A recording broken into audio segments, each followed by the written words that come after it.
Good morning, guys. This is Kordapia in Australia.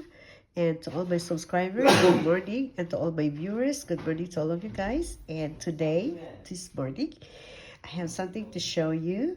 The one that I bought from shopping online. The pancake maker.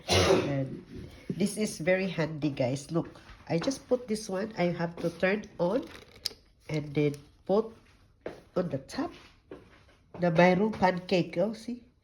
Lagay ko lang siya dyan. Mayroon siyang stand, guys. So, after that, see, look. Okay. Yun siya, guys. Hintayin natin pag mag-brown ang gilid. Mag-brown dito. Just wait until this side turns to brown. And that's the time you take it off or turn off the switch. See? Mag-ano siya, guys.